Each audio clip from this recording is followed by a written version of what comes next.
So, Code Geass. No opening, that's it? No opening, that's it? Do we? No. We didn't prepare an opening. Okay, I'll do it. Don't worry. I'm clearly the more charismatic one. Okay. Hello, everyone. Welcome to Late Night Lattes. I'm Ash. And I'm Starfish. And we're here to talk to you about basically whatever we want to talk about. Today is Code Geass. Today it's Code Geass because I'm annoying and I want to talk about Code Geass. Let's talk about sexy anime twinks. My favorite Oh my topic. god, can we talk about sexy anime twinks? Is there anyone buff in that show apart from Charles? And I don't even know if Charles is buff. He's just a big boy. I don't understand why their dad is like that. Like, when you see him and you realize how many children there are in, like, Code Geass, like, how many royal children there are, you're like, okay, how many different women did he sleep with to get that variety of children? Does he have, like, 12 kids? Or is there more than 12? Like, I feel like... I can't remember. So many. Oh, man.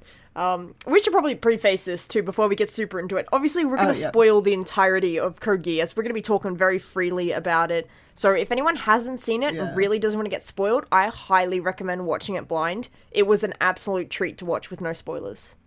Oh, yeah, that's right, because, like, it's dead, so you wouldn't find any spoilers unless you went actively looking for them. That's why I didn't know anything about Code Geass going in. I literally didn't know anything about Code Geass. It was crazy. That baffles me. Because, I know, right? I found Code Geass, just a random episode on SBS once, and that was how I was introduced to it. It was, like, 10:30 at night on, like, a Saturday or a Friday. I was the only one still awake, because, like, my parents go to bed early and whatnot. Yeah. And... yeah, I watched Code Geass, I'm like, what the fuck?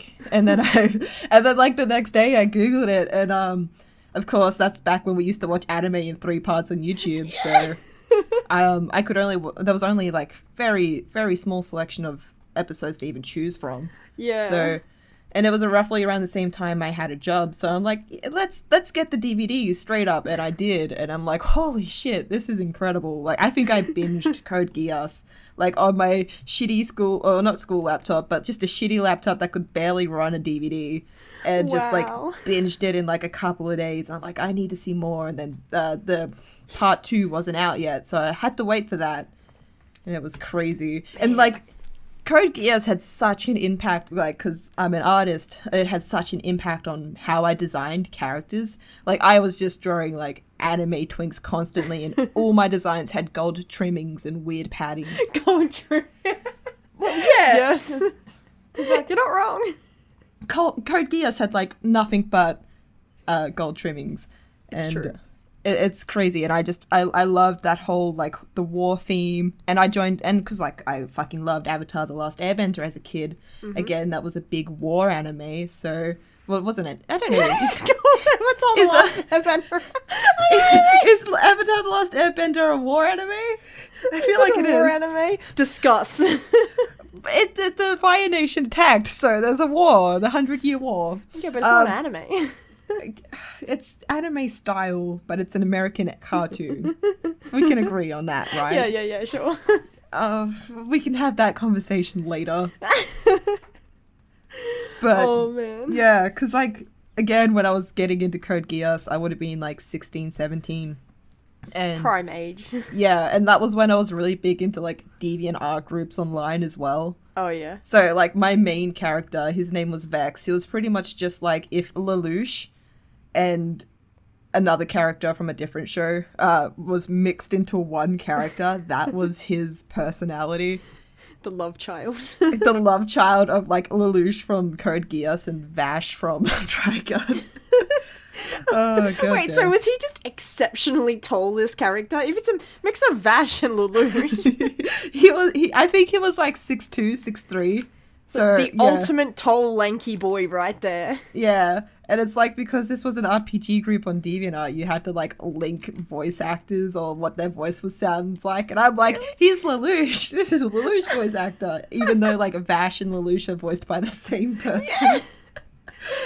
Yeah. You just write Johnny Youngbush and then that's it. Yeah, just Johnny Youngbush, but as this character. Isn't it Bosch? I don't know. Sorry, Bosch. Johnny Youngbush, Bosch, sorry. Bosch. Yeah. It's probably Bosch. It's Bosch. Either way, we're sorry if you're listening. Sorry, King. Yeah, we stand your voice. It's true. It's true. It's true. It's true. Anyway, that was way off topic. But, who cares? Who cares? Let's go back to Code Geass. So you watched it 2020. Yeah, so I watched Code Geass very recently. Well, not very. It was this year, okay? It was around like April I watched it. My sister and I sat down and we were like watching some older anime that I had never got around to watching. So we watched Elfen Lied, which my sister had seen. She's like, you should watch it. We watched it, and I was like, okay. And then that one's a weird one, I must admit. I didn't like it. I'm not gonna lie, but I won't get into I won't shit with Elfen Lied fans. It's alright. And then we watched Code Geass afterwards. Basically, she was like, she saw like a TikTok with Lelouch in it. She's like, I kind of want to watch this, and I'm like, I've been meaning to watch Code Geass for years. So we put it on, and I was like, yeah, this is happening. And as soon as I saw C2, I'm like, you're gonna be sexualized. And then I got into it and like, I got around to the Mao arc, and I was this is okay. Like, I'm enjoying it, but I'm enjoying it in portions. And then season 1 ended, and I just fell off the deep end, and I basically just had to watch all of season 2 immediately. I was like, what is going on? Like, I think it was at the part where Yuffie died that I knew things were going to get way more intense than I ever imagined in this anime. But can we just admit, like, season 2 just went off the rails so quickly? Like, all of a sudden, there's all these mechs that had all these unique abilities, and, like, from, like, in a span of a year, like, in season 1, we got, the Lancelot, and that was, like, the most advanced robot. And then season 2, they can fly? I'm like, what? Like, the kind of the fun thing is you get to see the progress of them coming up with that thing. Like, they don't just go straight to the energy wings, which is like their final form at the end. You don't just get the super pretty end game mechs. You actually see them go through the process of starting to develop the float engines. But like, I do agree, it is kind of weird. It happens so quick. Like, I appreciate it. I reckon season 2 is weaker than season 1. But that's just my personal opinion. But it's crazy for me. Like, just how quickly it the design work in season 2 was just phenomenal when it came to outfits. It was very nice. Like, I agree, like, the outfits in season 2, and, like, legit, the mechas were so fucking pretty as well. Like, I don't even like mecha anime, and I'm like, wow, Code Geass, incredible. I don't like human mecha anime. I like, because, like, Zoids is my favorite. So I like animal mecha and, like, more unique mecha. But when it comes to, like, human mecha, like, I've never seen Gundam before because, I don't know, human mechas just turned me off. But there was something, I will admit, I think what people find charming about human mechs in Code Geass. And I do think it was a good plot point to the story. They handled it quite well when it came to, like, comparing human-sized people to these giant meching destroying things. Yeah, and... oh god, speaking of that, can we just talk about, like, the difference between, like, the women piloting their mechs and the men? Like, do you mean the arse and tits piloting the mechs and then the men? Yeah, the men were like, yeah, we're in, like, a racing car seat, and the women are like, we're hunched over on this fucking bed thing with our arse in the air and tits out over the controls. I'm like, come on. It's Colin. It's mainly Colin that has that thing. Like, it's basically just the Gurren that has that, because, like, you think about, like, Anya in the Mordred, and the Mordred also has the racing car seat, like the normal mech seat, and I think some of the other Knights of the Round have it as well, so it's basically just the Gurren one, which is really funny when you think about it, since the Gurren is supposed to be a Japanese model. So didn't, like Rockshada invent that one too? Yeah. So I'm like, she's like, her only priority is just making sure her women look as sexual as possible. Rockshada, we see you there, Miss Lesbian. We stan a queen. We stan a queen. But then again, you see her introduction and you know instantly, like, what she's about. Yeah. Like, so fucking gay. I mean, to be fair, Rockshada and Lloyd are some of the most, like, fantastic characters in that series. They carry so much in their scenes. And I think, like, Lloyd is legit just asexual in that show as well. Like, he has no interest in either man or women. And I fucking love that. It's basically canon, like Snizel is basically canon gay. Oh, god, he's so flamboyant. He's so fucking gay. Like, I can't believe. Yeah. How is he real? Not to mention, like, they all have yaoi proportions. Like, their hands are so big. And Oh my god. their bodies are so long. And, like, there's no muscle mass to them at all. Like, I'm pretty sure they don't have organs. They all run on pure sexy. they like do a handstand and they just start scuttling along the ground on their hands. Disgusting. Stop. Max, look out! Here comes Snizel, Prince Snizel on his hands. I pretend not to see. Oh, I'll show you. And they're so pouty too. Like everyone in that show is just pouty, angsty boys. Oh my god, the way they draw their faces. It's like one thing I just couldn't stop looking at. Like when Lelouch frowns, his lips are so close to the bottom of his like jaw. And I'm like, Lelouch, please, your mouth is going to fall off. Oh gosh, I guess that's what you get for having a yaoi company design your characters. That's true, but thank you, Clamp. We owe you our lives, Clamp. We do. Like, how did that even happen? Yeah, let's have a fucking mecha war anime. Let's get these yaoi company to design all the characters. That'd be perfect. And it worked. Like, what the fuck? Maybe someone on the Sunrise team was just a huge fan of their old, like, JoJo's doujinshis, and they were like, guys, I've got the perfect designers. Look at the way they draw Jotaro's abs. Incredible. Wait, what? Did they do a JoJo Clamp used to do JoJo doujinshis. I didn't know that. Fun fact of the day. Like, I'm not gonna say I'm like an expert on it, but I think their company may have started by making doujinshis, and then they moved more into stuff like Cardcaptor Sakura and all that kind of stuff. Yeah, I think you're right about that. I think they were just like a boy love company. Don't quote me on that, guys. I'm going to quote you on that. Okay, that's fine. Wait, we have the power of technology. Let's Google clamp. That is true. We do have the power of technology. I just got a picture of some clamps. It's like, closest clamps available, Bunnings Warehouse. Oh my god, guys. Did you know we have Australian versions of Clamp? Fuck. There we go. Let's see. The suspense. Yeah, no, at the beginning they were just an 11-member doujinshi circle in the 1980s. Damn, that's so cool. What inspiration. Right? And fucking all women too. Like, they were just like, this is what we want to see. And then they did it. Also, the Mad Lads. Speaking of manga, did you read the Nightmare of Nunnally? I've read like a portion of it. I haven't finished it yet. Yeah, it's so different. Yeah. It's weird. Enjoy it. Yeah. I've read Suzaku of the Counterattack, and I've read the first portion of the manga they made of the anime of Code Geass.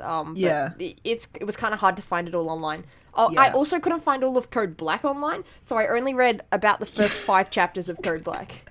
Code Black? Is that a cracked game version of Code Black? It's the one where they're in a band. Are you serious? Yeah, it's called Lelouch of the Shred Guitar.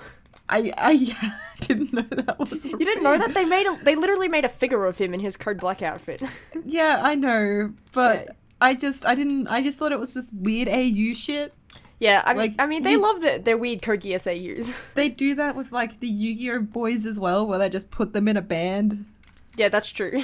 I fucking appreciate that, but it's just like... Yeah. And, like, all the anime promos from, like, the early 90s just had their main characters look like they were a boy band. Like, if you bring up anything from, like, Inuyasha or Yu Yu Hakusho promotional art, they're just all sitting there in casual outfits, like... As they should. Looking into the camera or slightly looking past the camera. Slightly looking past the camera. I love it. Oh my god, yes. Yeah. Oh my gosh. Yeah, but... I'm just gonna Google that shit.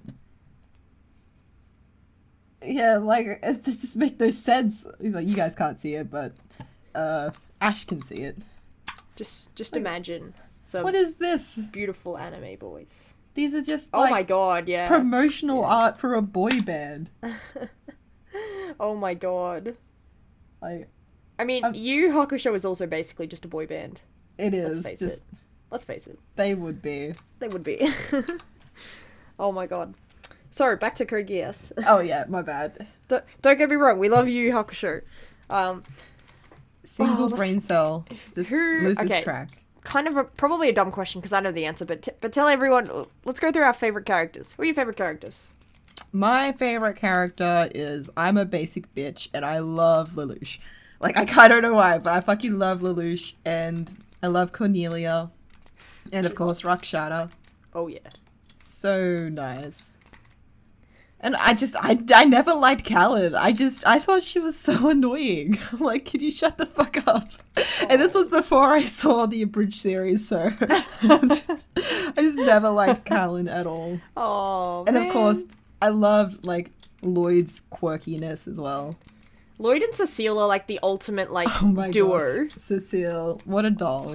Cecile's sarcasm just sends me. She just, oh god, just the times when everyone's having like a serious discussion and she's basically just like, yes, we're doing the proper thing in the world right now. And it's like everyone's just not paying attention to the fact that she's just being super sarcastic to them. And I'm like, Cecile, I love you.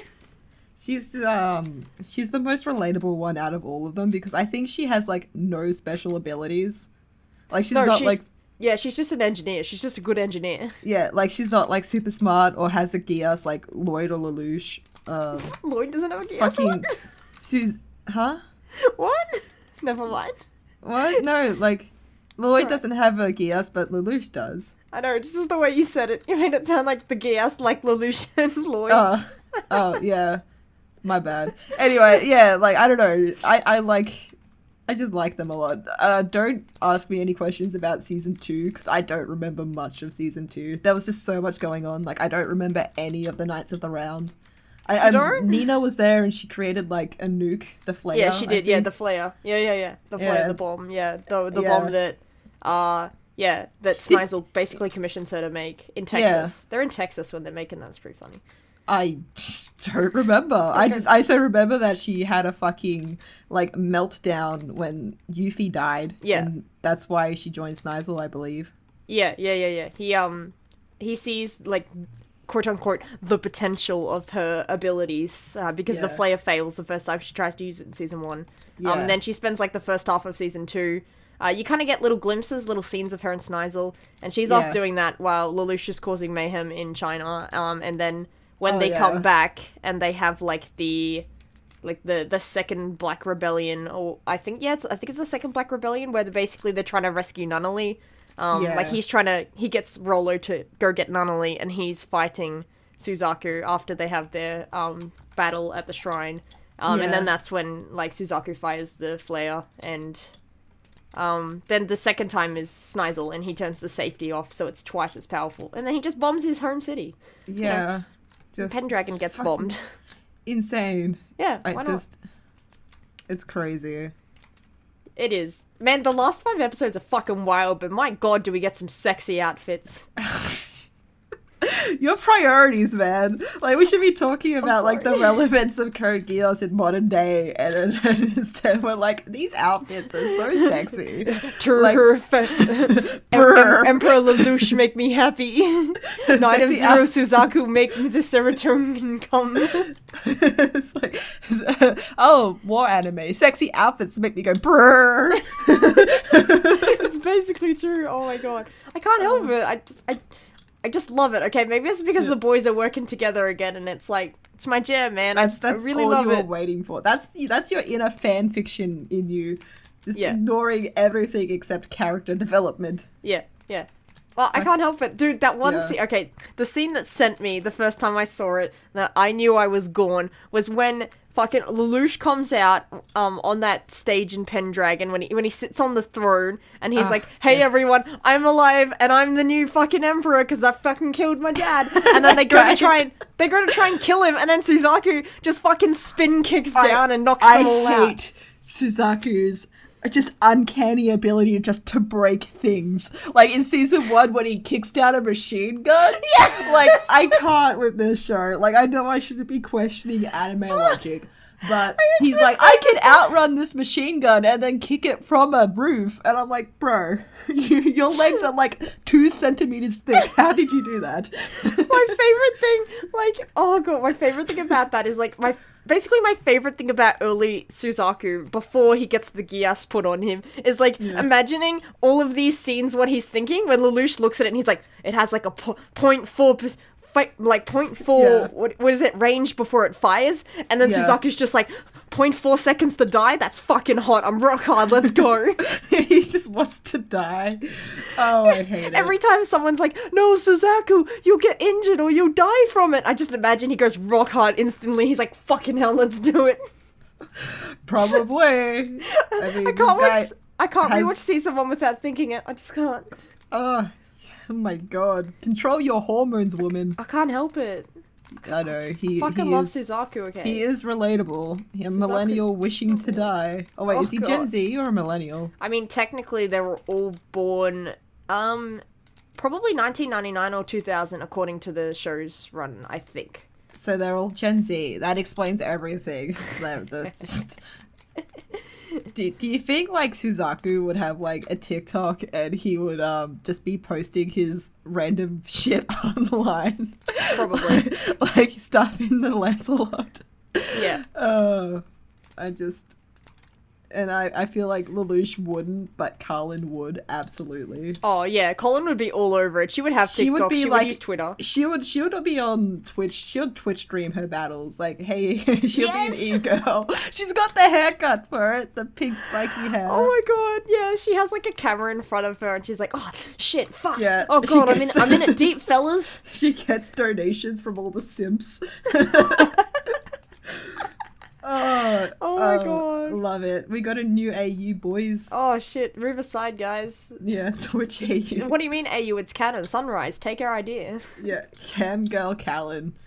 Cam Girl Callan and like, oh fucking... Well, I mean, if it's post-canon, then it's like Suzaku's basically, you know, his name's dead now, so he can't be himself, so he wouldn't. Yeah. But like, Colin could, and fucking... I mean, Lelouch is off getting married to C2, so...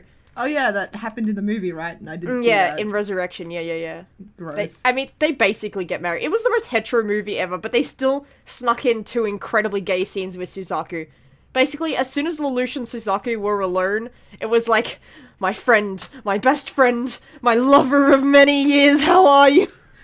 It's basically, God, they are just so gay together. Just one of them can't talk without the other just immediately being homoerotic. Right, and it's just at that point where the men have stronger relationships than like the male and female characters. So of course they're gonna be shipped together. Like, come on, whether you mean it or not, it's going to happen. Yeah, like just Suzaku's and Lelouch's relationship is more believable than when Lulu got into like that fling with Callan for like a while. What fling? Well, it was a fling, right? I can't remember. They have like a scene. They have 2 scenes where they kiss in season 2 in separate parts. See, it was a fling. It wasn't real. Yeah, sure. Yeah, he really like, doesn't have chemistry with the ladies. No, he's just like, oh, women, cool. He's like, Suzaku, my love, my husband, the love of my life. Suzaku, light of my life, best friend for many years. And it's just like a Callan, and she's like, take the red one. It'll be targeted. Have fun. It's like... Suzaku gets into trouble, Lelouch comes up with like fucking like when Suzaku is going to get executed by Jeremiah, right? And he's like, he comes up with this elaborate scheme to like save him, but when Colin gets like captured in China in the 2nd season, he's like, we must retreat, guys. We'll come back for Colin later. I promise. Yeah, like, yeet. It's not my boyfriend, I'm out, fellas. That's exactly what happened. It's true. Like, it's fucking true. I don't even have to say anything. I just point at Code Geass and I'm like, this man is gay. Just point at Lelouch and I'm like, this fucking disaster gay. Look at him. Although he probably uses like 3-in-1 body wash. Don't at me. Suzaku uses like Lynx body spray. Oh god, he would. He uses like Dark Temptation. No. He probably uses one of the school? ones that like has a stupidly... like a stupid name to make it sound quote-unquote more exotic. Like Africa or like Australia.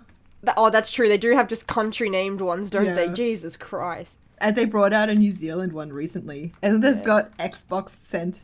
for gamers. That's true. He would use that. Actually, I like to think the Suzaku... Lelouch just smells like Xbox scent links. I like to think he uses a leather one too. Like one of the all crisp men ones. Oh yeah, Old Spice.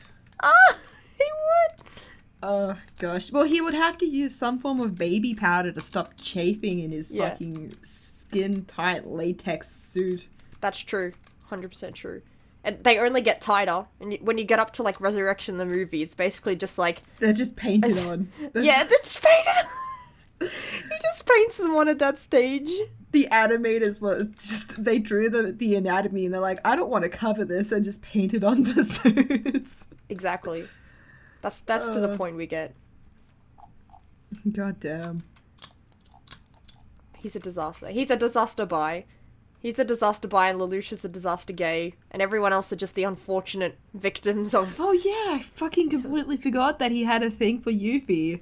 Like, that just went straight over my head because, like, they had zero chemistry as well. Do you mean the one thing that made him turn on Lelouch? the one thing that, made him drag Lelouch in front of his father? Basically did the ultimate treason to his best friend? Which, to be fair, I can understand why he thinks Lelouch deserves it. Because Lelouch stupidly would not explain why he did it, because he's a stubborn little bitch. And he died for being a stubborn little bitch. He's so prideful. His ego is massive. Fuck calling it Code Geass. It's just called Ego of Men. Ego of Men.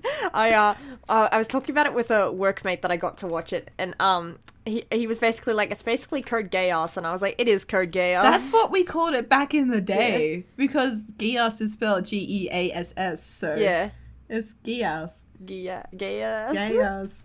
It is. I'm sorry if anyone thinks there's heteros in Code Geass. I guess Yuffie could be a hetero. Nah, Yuffie's probably bi too. What's the Japanese man that Callan was seen with Kigi? What's his name? Ogi, that's him. Friend, Ogi, yeah, and he gets with Valletta, Ogi and Valletta. Oh my god, I totally forgot they were heterosexuals in this show.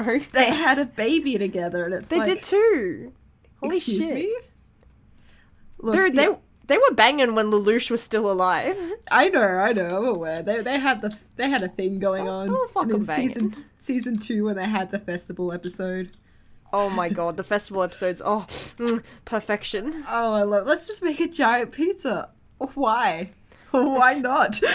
Why not? Dude, they're fucking rich kids. Oh yeah, that's right. They're fucking rich kids, and they go to a rich exclusive school. Oh yeah, that's right. It's a private school as well. Yeah. So they're just like, we need to do shit to waste taxpayer dollars, basically. Oh my god. We should talk about Nunnally. We haven't mentioned Nunnally yet. AKA the best character ever. She's another one who I thought was annoying. I'm like, okay, was annoying? We get it. You're blind. Dude, what the fuck? Look, I'm sorry. Like, I do feel for her. Wait, was her blindness a Geass thing? I can't remember. Yeah. Yeah, so she, she overcomes her blindness, but obviously she did get shot in the back, so she is still a paraplegic. She actually got shot? I don't remember that at all. I believe so. Actually, no, she got framed, so she didn't get shot, but V2 might have actually just shot her to make it prove it. Okay. But she still never gets out of the wheelchair, so she's still in it. So her legs still won't work.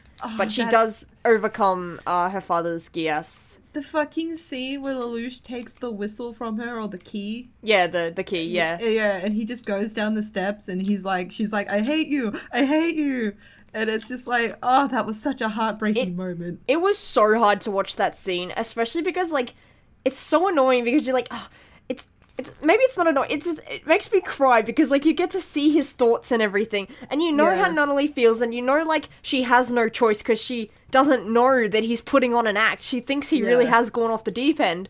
But, like, Lelouch is, like, he has to play this character so well that he can't even lie to his fucking sister about it. And it's, like, the scene, like, at the end where she falls down the stairs because she's so determined to try and get this key back to stop him, and he just he has to keep walking. Yeah. How does he not cry? She's just like, you used your chaos on me, didn't you? Yeah. I hate you. And then can we just like compare Lelouch to Kira from Death Note real quick? I haven't watched Death Note. Well, there's like, because they're both really smart characters who like want to bring like a better world and stuff. The difference between like Light from Death Note and Lelouch from Code Geass is like Lelouch was prepared to die, while Light wasn't. He was just killing for the sake of killing. Oh, loser. Yeah, I know. Like it's really like a really incredible like character study if you ever watched Death Note and you compare the difference between Lelouch and Light, who like because you know like fucking Light saw himself as God, while Lelouch was like he was ready to he made a deal with God. Like it's crazy. Yeah. Yeah, he basically made himself the devil. Yeah. And took on everyone's, like, the whole world's sin so that he could take it with him. And the difference between, like, Kira and Lelouch is that Lelouch died on his own terms, while Kira didn't. He was murdered. Because he was afraid of death. He didn't want to die, but Lelouch is just, like, big dick energy. Like, yeah, I'll die. I'm ready for this. I accepted this the second God, he had the biggest dick energy at the end. He fucking stared that sword down. Yeah. He didn't flinch. Oh my god, I don't know how he could do it.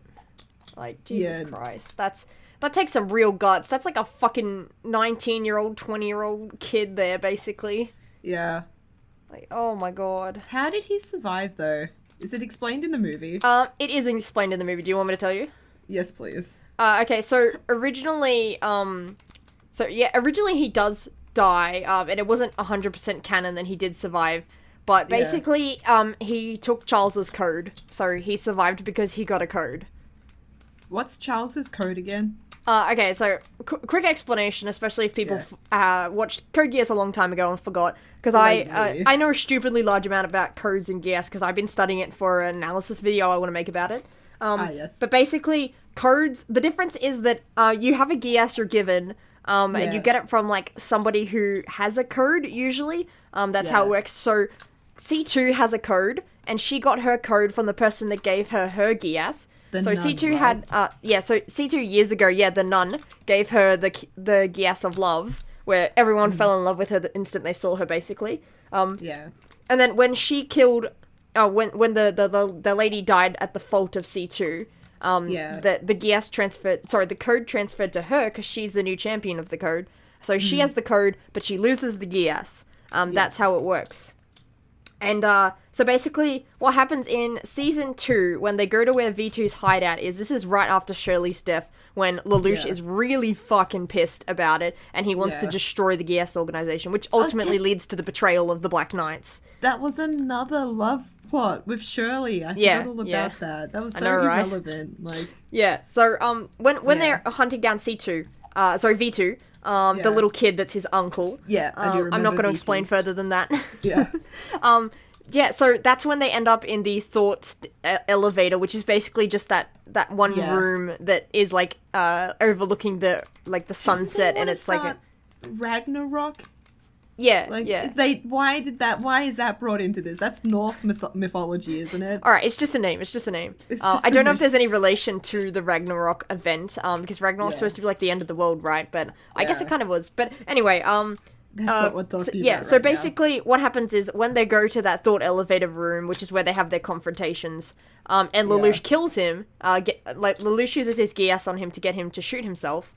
Charles, this is. Charles uses that exact moment to kill V2 and steal V2's code. Because V2 also had a code. He was eternally young. He gave Charles his Geass. He just stopped aging, didn't he? He stopped aging. That's what happens when you have a code. That's why C2 looks the same she did in, like... You see, like, this one picture in Season 1 where she's in, like, the 1940s. In, like, a World War. I'm pretty sure it's World War II, or it might be World War I. You see a scene where she gets shot by a soldier, and she looks the exact same. So that's what happens. That's why she looks the same. That's why V2 was still a kid, but Charles is now an adult. Charles gets his code in that moment, and because of that, Lelouch's Geass can't work on him anymore because he has a code, and if you have a code, Geass doesn't work on you. So he survives because he comes back because he's got a code, so now he's immortal. But he loses his Geass, so he can't use his Geass on Lelouch again to change Lelouch's memories again. So he just has a code now, and then when they have their confrontation, right before Emperor Lelouch, the Emperor Lelouch arc versus Sneasel, where basically Charles dies, that's when he uses, Lelouch uses his Geass on the god of the thought elevator, which is basically just a collective conscious of everyone in the world, I think. Or everyone who's died. It's something like that. Raise your hands in a spirit bomb. Yeah, and he uses that to kill those two because they were basically just thoughts. They were basically just there, stuck there. Yeah. And that's right. Because Lelouch's mom ended up being in on it as well. Yes, like, she's just like, haha, YOLO, fuck you, man. Honestly, I hate my kids. To be fair, I kind of really like the plot point with his mom because it just drives home how alone Lelouch feels by that really point to cement his idea of wanting to be a martyr, basically, because that was his driving force for so much of the show, was to do that, basically, was to find who killed his mom and to make his father suffer for it, basically. But to find out that they were basically, they cared more about themselves than they cared about their kids, and that they were directly responsible for what happened to Nunnally, which was his reason for living, then he basically just said, fuck you, you're not my parents anymore. Yeah, and he killed them for Nunnally. Yeah. He denounced them as his parents. Exactly, incredible. And honestly, his speech there is like my favorite part of the entire anime. Oh, absolutely, because like when you're a kid, like parents to you are supposed to protect you. So when you find out like they were shit at their job. Yeah. They're like, yeah, no, fuck you. I'm gonna hold you accountable for how you raised us, and like. Yeah, and I mean, a lot of people with shitty parents would relate to that moment right then and there. Yeah, definitely. Especially since it's like kind of basically considered a victory for Lelouch. And I mean, that's when he makes his pact with Suzaku to basically make the Zero Requiem. Yeah. So that's when the boys get together. Oh my god, I was so obsessed with fucking Code Geass as a kid that I designed a Pokemon Jijinka RPG group named like Requiem as well. I thought Requiem was such an awesome like word. I was obsessed with it. But then I'm like, I can't call it Zero Requiem, so I just called it like Requiem Dreams or something. Wow, it's so beautiful. Actually, we just had the anniversary of Zero Requiem. I think it's when the anime stopped airing, because we don't have an official date for exactly when Zero Requiem was, I think. But basically, the end of September, I think it's the last week, that's called the Zero Requiem week. Yeah. And the fandom just celebrated it. Yeah. The fandom is still alive. The Japanese fandom is still quite alive. I see a lot of Japanese people post about Code Geass still. Holy shit. That's incredible. I didn't know that. Yeah. I know, it's pretty cool. Since I've joined, I've like been discovering a bunch of shit, but it's like I still can't read half of what they're saying, so no. I can't interact with them. I'm too scared. That's valid. Just watch from a distance. I love you. Just like the art. Oh my god, can we talk about Rollo, please? Because I feel like I'm never allowed to talk about Rollo enough. You can talk about Rollo. I really want to talk about Permission granted. All right, thank you. Okay. I don't feel good going on a rant about every single second of Suzaku's existence, so I'm going to talk about Rollo instead. Okay, so in episode 2, Suzaku... No, I'm just kidding. No, actually, I like Rollo. I really, really love Rollo, because we learned to love Rollo the same way Lelouch did. Like, do you know how hard that is to do in, like, animation? Yeah. It's basically, like... Personally, it's like... When the times I've rewatched Code Geass, so I've seen it about 3 times now. So there was the first time that was blind, the second time... You've watched it more than I have, and I own the DVDs. Lol. Yeah, the second time I watched it so I could remember everything that happened in the story, because I was gonna write I was gonna write a fan fiction based on some stuff, so I needed some facts. And the third time I just watched it because I could, I think. And then I've watched the recap movies, but they tell a slightly different story, so I kind of don't count it. And Rollo's not in them as much, so who cares? But basically, Rollo is really, really cool, and I think he's a really cool storytelling device too, for especially the early season 2. Just a storytelling device, wasn't he? Like, he kind of all his only existence was to make sure Lelouch just forgot Nunnally. Yeah, basically. I mean, that was his existence as far as like his introduction and his backstory, because he basically didn't do anything else. Because his deal was that he'd never been loved before because he was basically just built to be an assassin. Like, he got his Geass from V2. He was part of the Geass order, so he was trained to be an assassin because he had a perfect Geass for it. And he was basically just used to do that. And this was just his next mission that he didn't really care about. But it's like... It's really cool. Like, okay, I'm not gonna lie. Lelouch does some fucking dirty shit to Rollo. Like, Lelouch is a fucking piece of shit in how he manipulates this little boy. This little fucking 15-year-old boy who doesn't know better. Lelouch, come on. Anyway, but I really, really love Rollo. Like, I know at the end, like, I guess some people hate him because he was gonna kill Nunnally at the end. And if he had gotten the choice, he probably would have done it because that was just him, you know? But I like to imagine, in my perfect AU scenario, that if they could... Basically, I like to imagine that, like, up in heaven or wherever the hell they went, that Rollo and Lelouch got to reignite, and they basically just live as brothers together now, like, watching over Nunnally and everything. And, like, they patched everything up, and that they're all happy, and that's my ideal Season 2 ending, ignoring the Resurrection movie. That's deeper than I want to go. That's fair.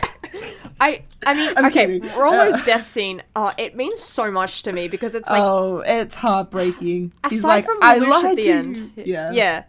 I think the only other scene that really threw me out, like, it's really obvious that Rollo is going to die, but, like, he obviously doesn't care. And the fact that he gives his final speech when Lelouch can't even hear him, because he's giving his speech when he's in his Geass, so Lelouch is frozen. And it pains me so much because even at the end, Lelouch is like, I basically gotta tell one last lie to this kid so that he's gonna die at least a little happy. And like, you could kind of just tell that it just physically eats at him a little bit. And by this point, he's already lost Nunnally and what he thinks he's lost Nunnally. He's lost Suzaku as a friend forever. He's lost every one of the Black Knights. He was prepared to die back on that ship because he didn't give a fuck about himself anymore. Because he even saved Colin. He even, like, went out of his way to be like, oh, you've all been pawns in my game, so that he could save Colin, that she would walk away from him. And then, like, Rollo comes and gives him a second chance, but he's like, Rollo, I just want to die. And then, like, Rollo dies for him to keep living, and also kind of draws parallels to the fact that he forced Suzaku to live too. So suck shit, Lelouch, now you gotta live too. But absolutely. This is my analysis on why Suzaku and Lelouch are perfect for each other, and they basically just mirror each other in perfect ways. Part 7. Parallels, or they are. Suzaku was meant to be like a foil at the beginning, and then they end up just being parallels, right? Yeah, they're meant to be basically like the two sides of the same coin kind of thing. So basically, they're like.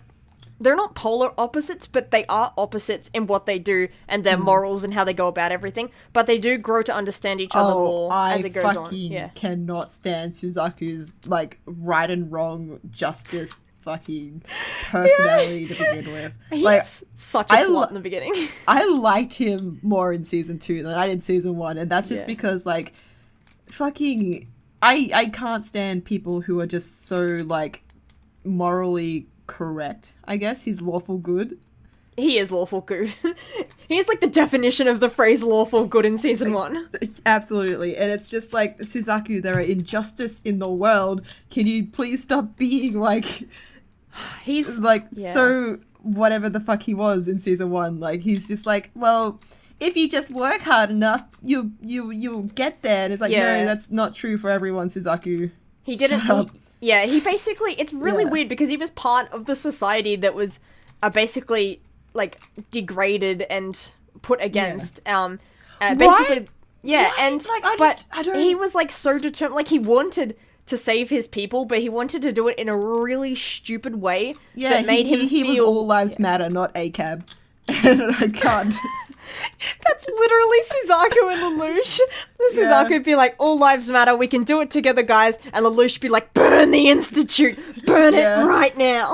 Defund the police, defund the military. Like, that's exactly what Lelouch was like. But Lelouch gets results faster and, like, honestly a bit better. Until it gets to the point where a lot of people start dying because of what he's doing. Because obviously he's leading a revolution, a rebellion. So it's like, it's not going to be easy, but he obviously, I mean, he's like, what, fucking 17. And he just doesn't realize that because he's never done anything like that before since getting the Geass. So like when Shirley's father dies and he doesn't realize that he was the cause of it until later. And he's like, oh shit, I killed Shirley's father. And when when he starts getting on refrain, right? Or was that when later? When he gets, like, he goes on refrain, right? No, okay, when he almost takes refrain is when Nunnally gets elected as Viceroy of Japan, and her face is, like, everywhere, and... Yeah, he's basically just having a mental breakdown, and he goes back to Shinjuku, which is where the start of the very first episode was. Yeah, and he almost takes refrain. Until Colin, like, kicks it out of his hand, and Colin's like, what the fuck, you're supposed to be the leader, boy! Yeah, he's like, fuck, I'm fucking 18, girl. You expect way too much from me. Yeah. I know. Yeah, basically. I know. He has a lot. I fucking love, like, Lelouch's mentality through it all, because, like, he's not strong-willed all the time. Like, you do see the broken parts, and you don't see that a lot when it comes to anime, and that just makes his character feel a lot more real, even if it is in this fantasy world. Yeah, I especially I kind of like the way he, like, blows up sometimes, too, because you kind of, like, especially when it comes to, like, the Shirley's dad thing, you kind of expect it to be like, okay, so my friend's dad died, but if it was, like, a more, morally pressing character, you'd expect them to be like, but sacrifices must be made. But he, like, he has a moment about it, and C2 literally, like, makes fun of him for it. She's like, you didn't expect people to not die from this, right? Yeah. No, not in the pool. That was in the bedroom, and he's sulking. Yes. Yeah, that's it. Yeah. He's sulking by the computer and shit. He's basically having a little sulk, but and that's when C2 calls him naive and shit as well. Yes. Like, yeah. So naive. You think exactly people are going to die? Yeah, it's like, when it's people you don't know, it's easier, but now that it's someone you do know, and I really like that they do it with Shirley's dad first, because it paves the way to make it a more main character later. It just so happens to be Shirley later, but when it is Shirley, and when, like, he sees Shirley dying there, and, like, it's such a... That's when he keeps asking her to live, right? But it doesn't work because she's already dying. Like, he uses the Geass on her again, and he tries to get her to live. He's, like, basically like, don't go, Shirley. It's so fucking painful to watch that scene again, because she's just like, I forgot, but I remembered, and honestly, she's like, I do it again and again to fall in love with you. Just kept falling in love with you. Exactly, and I'm like, I feel so sorry for Shirley, because she gets her mind wiped, like, twice, once by Lelouch, once by Charles, and it's like, it's so fucked up, because, like, she has the worst time in season 2, because she's trying to remember, like, it's like this hazy memory for her. She finds the letter she wrote back in season 1, doesn't she? Yes, she does. So she has, like, these weird ideas, like, she doesn't really understand everything 100%, but then, like, the person she thinks she can trust who's been the most normal is Suzaku, but he's the one who's been the most shady in season 2, because he's there to basically try and call out Lelouch. Exactly. And how that one scene where she almost falls off, and then Suzaku and Lelouch save her. It always gets me, because she calls Suzaku to talk about Lelouch, because she knows Lelouch is Zero by this point. So she calls Suzaku to talk about it, because she thinks they're best friends. And then when Lelouch shows up randomly, because he's doing something else and he's there, so they're all together, and she's walking, and she's like, oh my god, what do I do? She's like, wow, what if they're working together? They are best friends. And then she thinks that they're, like, making fun of her, or, like, they're against her or something, and then she gets really freaked out.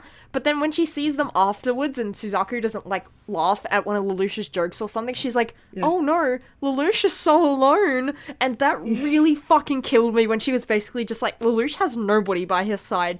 Because she nails it. She hits the nail in the head. No matter, like, how many people he does have, he doesn't have anyone by his side. Arguably, he has C2, but in the end, he doesn't, like, he doesn't have friends by his side, because C2 can't feel emotion, basically, which isn't her fault. She's just lived a very long time.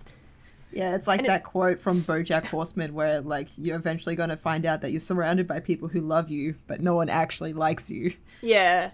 It's fucking brutal, and it was really, like, I really liked it, but then I was also really sad that she basically died in that episode, and...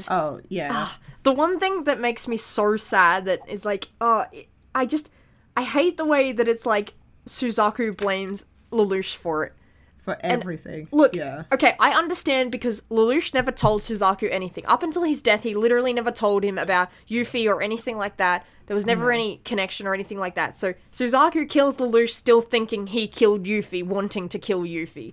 And that he killed Shirley. He never admitted that he did any of that stuff. Like when they're having their confrontation at the shrine, and like Suzaku's like, what about this? What about this? What did you do all this stuff for? And Lelouch is lying through his teeth, and it's just that scene actually emotionally ruined me. Especially rewatching it, knowing everything that happened, just because I knew exactly what Lelouch was going through in a really weird way. The foreshadowing in Code Geass is so fucking good. It was. Like, if you go back and rewatch it, you're like, holy shit, that leads up to this moment in this episode. And it's just like, it's all just red string moment, just linking everything together. Like, it's actually fucking phenomenal. God. Like, the storytelling in Code Geass is great. The pacing's a little weird, but the overall storytelling is just so good. Yeah, I mean, that is that whole segment where they go to China, and I kind of understand why, but it pulls away from a lot of the other characters when they randomly go to China. Yeah. Which kind of makes it a bit weird, but yeah. Oh my gosh. The Kururuki shrine scene is, like, basically one of my favorite scenes. Because it's just, it's so, you knew it was coming, you knew they were going to have a confrontation, but, like, the way it happens, and, like, okay, can we talk about just before it, when he rings up Suzaku, he does it because, okay, so this is when C2 loses her memory, right? And she, I think Lelouch, like, lashes out at her because he doesn't know what he's doing, and he instantly regrets it, and he's like, oh shit, I'm so fucking sorry. And she's, like, bleeding, she, like, cut herself on the Black King piece, which, you know, let's talk about the fucking foreshadowing with the chess pieces. Anyway, we'll get into that later. But basically, so she does that, and he gives her, like, a band-aid, and then she's like, oh, it's okay, because when it hurts outside, it's better than it hurting inside. And I'm like, fucking hell, that hurts so deep. But basically, he's like, what about the hurt on the inside? Does it ever go away? And I'm like, Lelouch, no. And she's like, well, that's why you have friends, to help, like, distract you away from it and stuff. Yeah. And then he rings Suzaku. He still believes in Suzaku. You shouldn't, but you still do. And that's why I love these two so much. Yeah, and he rings Suzaku knowing that Suzaku would save Nonoli, but still hate Lelouch for it. And Lelouch goes to that shrine knowing Suzaku was gonna grill the fuck out of him and basically want to kill him for everything he's done. Yeah, so what happened at that point? Because I feel like Suzaku just accepted to be someone's knight, or... Because no, in that scene, like, where it's like Lelouch was gonna call Suzaku to ask him a question, and then he sees, like, Suzaku did something completely, like, the opposite of what he wanted to do. You might be talking about a different scene. That's a different scene? Okay. Oh, wait, you might be talking about... Okay, so so this is right when the battle's about to start, basically, like, the Second Black Rebellion. So he's like, I need to get Nonoli out of here. So he rings Suzaku about that. He's like, can you please protect Nonoli? Like, you're the only one I can trust to do this, or, like, the only one I know who can do it. And this is right before this is right before the fight where Suzaku fires the flare. So this is right before the flare. Yeah. Okay, I'm on the same page now. This is the different... Yeah, I was thinking so what happens at the Kururuki Shrine when he's grilling Lelouch and Lelouch isn't answering, or fake answering, Suzaku does agree to do it. He's like, but we work together, we do this together, like, don't do shady shit, basically. And they're about to shake on it and basically work together. And that's when, fucking, what's his name? I forgot his name. Snizel's boyfriend. I forgot his name. It starts with K.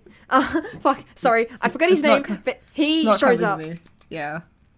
And it's... I can't believe I've forgotten his name. Anyway, he shows up. What color was his hair? Was it... Cannon! It's Cannon! Yeah. His name's Cannon! Okay. Cool. Cannon shows up and basically brings like a bunch of soldiers and they're like, Zero, we've got you now. But the one agreement that they made was that they came alone and like they didn't come with weapons or anything. And then, it's the most tense moment when Lelouch just turns to Suzaku and he's basically like, you betrayed me. like you said this wouldn't happen. And he's like, that's when he gets dragged into the car and then Snizel's like, oh, well, look, it's my stupid little brother. And Lelouch is like, you know what? Fuck you. I'm sick of trusting anyone. Fuck you all. I hate you all. And that's when he escapes, when he used his Geass on Guilford and he escapes like that. Yeah. And he's and then after that is when they start the Second Black Rebellion battle. And like, Suzaku's Lancelot has the flare in it and everything, and he's like calling him, and he's like, look, we have this flare, we have this giant bomb, we're gonna use it, and Lelouch is like, fuck you. I'm never trusting you again. I don't give a fuck what you have to say. I don't believe you, you little fucking lying bitch. He basically hangs up on him. It's so fucking funny because, like, all Lelouch does is lie.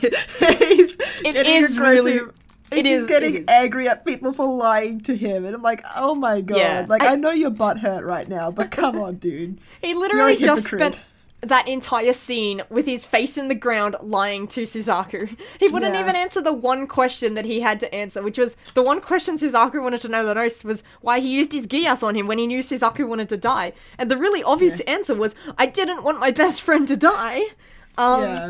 Which is because Lelouch has shown a lack of self-care for his, like, own life before. Like, he would have probably sacrificed himself for Suzaku just for the fact that he didn't want to see his best friend die. Absolutely. But he lies and he's like, oh, I didn't want to die, so I had to use you to escape. And it's like, no, you would have fucking stayed behind if it got Suzaku out of there. You fucking would have. You would have been like, save Nonoli for me, I'm going, see ya, fam. Yeah, oh, absolutely. Peace sign out. Exactly. You fucking lying little shit. But man, that Kururuki shrine scene fucks me up still to this day. My gosh. Just thinking about it, I'm just like, oh my god, it does so much good, but it's so painful to watch Lelouch lie so obviously when he really doesn't, like, he obviously doesn't want to do it. He obviously wants to tell Suzaku everything and smooth everything out with his best friend. Like, it's really obvious that he doesn't want Suzaku to be an enemy, but he has to, because it's like, that's the only way he can see that Suzaku, still being a Knight of the Round, will be able to protect Nonoli. And it's like, and he just lies. He could have just said, it's so annoying, especially because when you go back and watch it, when Suzaku's grilling him on every single scene, and Lelouch is lying, he says, like, why did you save the student council in that building, right, in the beginning, the convention center? And obviously when you watch that episode, you go back and Lelouch is like, oh shit, Shirley and that are in danger, I need to save them. And then he has the afterthought to debut the Black Knights. And, like, when it comes to, like, basically, like, basically everything that Suzaku grills him on, he's like, he did mean well, but he just doesn't say it. He has to keep the lie up. Great motive, still murder. Fucking hell. Oh my god. Oh, yeah, no, I agree. I don't know how he does it. Like, honestly, it's just, Lelouch is such a great character, and what he does, like, it's, I mean, you want to say that, like, you could make an argument for the fact that Lelouch probably deserved to die at the end for everything he had done in a way, but at the same time, I think Lelouch just never got a chance to live his life. His life was taken away from him at the very start, and he never got a chance to actually be his own person. He was always forced to put on a mask of someone else. Like, he had to be the lazy school student. He had to fake being someone he wasn't when he was around Suzaku in the second season. Like, he had to just basically always fake who he was. He had to put a mask on to be Zero because no one would trust him because of his background that he denied. Like, he denounces the fact he's a prince. Absolutely. And, like, he spends his whole life living a lie, which is probably partially why he likes hanging out with C2, because C2's so brutally honest and her own person that she just doesn't care. Hero. She never puts on an act, and she just does not give a fuck. She's just like, oh, you didn't like that? Oh, suck a dick, bitch. Basically, that's what C2's like. I do like C2 a lot. She's great. Oh, I love her monotone voice. Honestly, it's like my favorite thing. Yeah. Is she like that in the Japanese? I've never watched it. Okay, so I had to watch the recap movies in Japanese because they never dubbed them. They dubbed Resurrection, but they didn't dub the Japanese, the recap movies.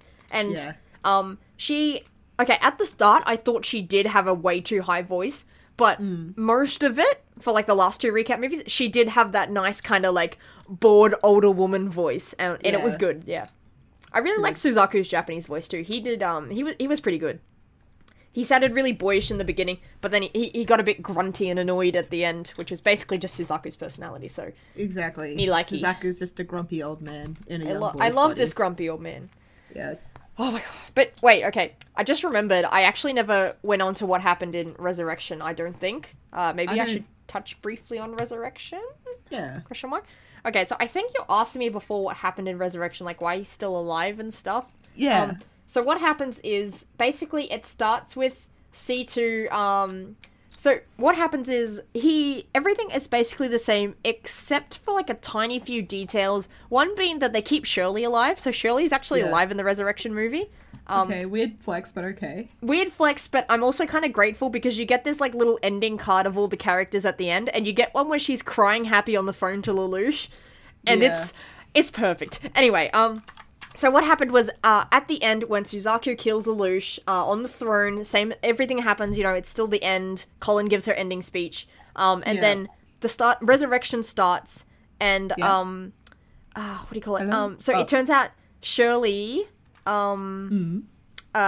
smuggled his body out of there and gave it to C2, and C2's been on the road in like Europe ever since with Lelouch's body. So it is Lelouch on the back of the cart at the end of... Yes, yeah. So that's why they continue it on. Yeah. Basically. But what happens is he's not kind of complete. So the first quarter of the movie is basically C2 is trying to find a way back into C's world because she thinks Lelouch's mind is trapped there. Because his body is basically just an empty vessel. And he doesn't really do anything. He kind of just follows her around. He's really like blank-eyed and shit, and he's really scared of everything. It's kind of like PTSD. Like there's this one scene where she cooks them a meal and it's really really cute, and she gets him to sit down and she's like, "I made a lot of food. I hope you're hungry." And like he goes to like pick up something and he like squeezes it and juice falls out, but like in his mind he sees blood and he starts freaking out. But he's not like he can't talk or anything like that. So. Okay, I just want to say that the moment when the other characters find Lelouch like this is like the most heartbreaking scene. So basically they're in this like standout. It's Colin, Sayoko, his old maid, if you remember Sayoko, and Lloyd. Sayoko. Yeah. So basically the main plot of Resurrection is that Nunnally gets kidnapped by this person. She's out doing... she just keeps getting kidnapped, doesn't she? So she's out doing, like, world leader shit, and Suzaku's there as Zero, but he fails to defeat someone because he doesn't have a proper mecha, because the Lancelot's destroyed, remember?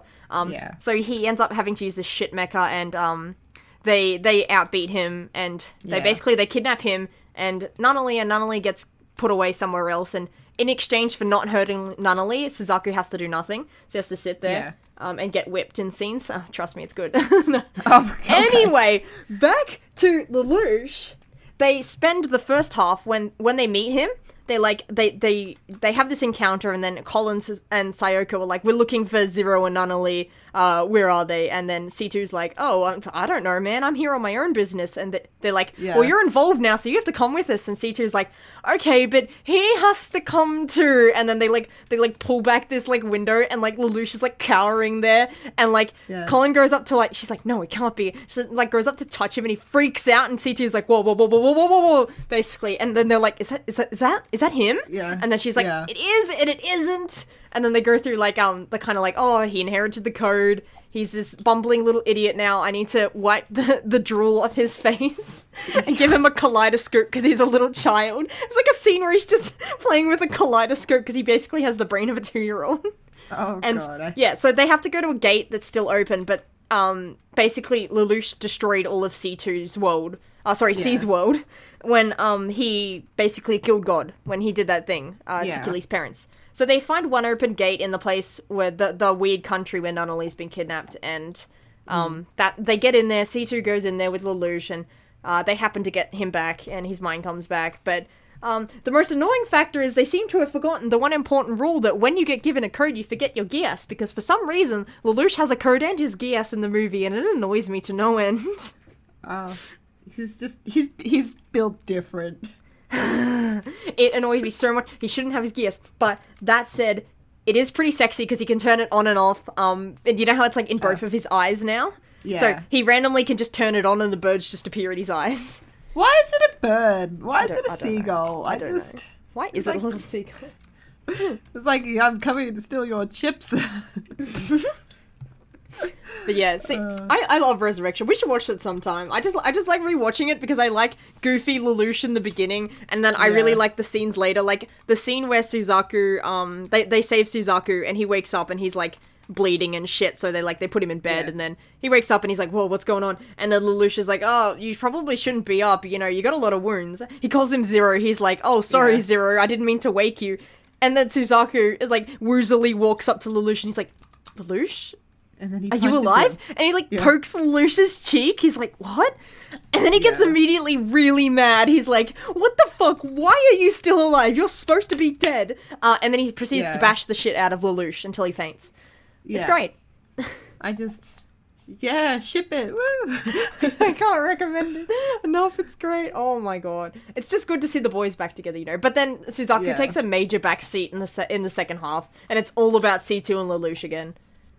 Yeah, Suzaku and Colin get like really, really sent back, and suddenly, apparently, they're super not good at mechas anymore, or the enemy has more advanced mechas. I'm like, you know, you're talking about two champions there. Yeah, like, these two are, like, the aces of Code Geass. I don't like the way they designed Suzaku and Colin's fight, because it just completely stripped away what they were doing in the end of Season 2. It just doesn't feel right, because, like, they try to have Suzaku's, like, live on Geass activate at one point, and Colin gets shitty and uses her anger to activate her own kind of power in a way, you know, she gets angry and she just suddenly owns everything with her Gurren's hand. But, like, oh man, it's just, I don't know. It was convenient timing for the plot, and I feel like it should have been done better because those two... Plot convenience, my favourite. Yeah, but, I mean, the main gimmick of the villain was that her Geass, when she dies, she gets sent back 12 hours in time, or 8 hours, I think. She gets sent back in time, Yeah, so, that's why... that's why, like, whenever Lelouch tried to come up with a plan, it suddenly wasn't working, or they were getting thwarted, and he was like, what's going on? Yeah. But he just didn't know that she just kept killing herself and knowing what was going on, and then going back in time. Yeah. Yeah. That's a little strange, but it's creative, I guess. Yeah, it's okay. Yeah, I actually do have to watch the movie and dissect her Geass a little bit more, because it's it's the one that in my analysis I'm a little trapped up on, because trying to explain it is a little hard. There's also the Geass of the main character lady from the OVAs. She has a weird Geass. Yeah, it's kind of weird, but I mean, it's no Lelouch, you know. Do you know what my favorite thing is? Like, sometimes when I talk to people about Code Geass, and they don't really remember or know that much, and they think everyone's Geass is just like Lelouch's, like that's how a Geass works, and I'm like, no, it's a representation of your innermost being. Like, it's something that only you have. That's why everyone's Geass was different. It's like C2 wanted to be loved because she was a little orphan baby. Yeah, she was a slave too. Her. Yeah, and that too. She was a little slave girl. Yeah, exactly. So that's why she had that Geass, and you could easily explain how, like, Charles has his, like, rewriting memory Geass because, like, he wanted to rewrite history, basically. He wanted to be on top. Wait, no, he wanted to stop history. He wanted to force the world into a state of consistency, right? Yes, like, yeah. Where time no longer moved forward. That is true, yeah. With the lies and stuff, but when he had his Geass, he basically did rewrite history. I mean, he conquered the world for it. Yes. Just like all the Brits. But they're American! Are they? They're American. Pendragon is in California. They're technically American. Are they called Britannia? I don't know. Look, I don't know. But they can't be from... Lelouch is a French name. I know. Okay, but look, they can't be from England because... England and France are in their own kind of war with Britannia, and like that's what they explore in the OVAs. It's about like Layla is French, like the main girl with the Geass in the OVAs. She's French. Most of the characters are French. Akito is Japanese randomly. Don't ask. I'm not going to. Lelouch is a sexy asshole in it. Suzaku's a sexy asshole in it. Yeah. Rollo's in it for one scene at the end in the sexiest outfit he'll ever wear. It's just all about the drip, isn't it? Yeah, what can I say? It's all about the choke me daddy scene. Alright, I'm not going to explain anymore. God. Go watch the OVAs. Shush! I can't help it, you know, someone mentioned Julius, I'm there. Yeah, it's true. It's true. Okay, anyway. OVAs are good, go watch them. Oh, you know, some people don't like the other shit, but you can honestly just watch the scenes with Julius and Suzaku in them, and you don't need to know the plot. Yeah. But I like Layla. I think she's a cool character. So isn't Akito the main character of the OVAs? He is, yeah. Yeah. Cool. Basically, yeah. Oh gosh. I was just thinking back to all the Code Geass TikToks. With the laughing. Why aren't we making Code Geass TikToks? What are we doing? Bro, TikToks are overrated. Yeah, that's fair. I just make ones on my lizard. I don't have time to do anything else. Yeah, here's my lizard. Should we wrap this up? It has been a solid hour. Sure, why not? I think we've talked about Code Geass a lot. And if people want us to talk about Code Geass more, we'll do another episode on Code Geass. You know, I can keep talking about Code Geass. We could talk more about the political side this time. That's true. Yeah. We kind of glossed over that. You let me ramble about the character development. Of course I'm not going to shut up about it. That's fine. But I guess the theme of this episode was kind of like Code Geass perspective Overall. of like an older fan and a newer fan kind of thing. Like, obviously, I remember more because I watched it very recently. A lot recently than kind of just a nostalgia trip for you. Yeah, pretty much. Like, I drew a lot of Code Geass stuff when I was a teenager, and then it stopped. That's fair. You had your Code Geass phase. Yeah. But it was nice just, like, talking about it again. Yeah. And, like, if I do rewatch it and all that stuff, it's just, like, we can compare it to current day. Okay. Well, thanks for coming and listening to us talk about Code Geass for a while, guys. Thanks for hell yeah. episode. Join us next week where we talk about whatever we want. Something. It'll be a mystery. Something podcast. Oh, yes. Until then. Yeah, we are Late Night Latte. We'll see you next time. We'll see you next time. Ooh, After dark. Oh, yeah, some radio voice. After dark. After dark. Oh my god. Iconic. Hey, we can cut it off whenever. Let's just do it now. Bye. And stop recording. Yeah, no, that went on for like forever.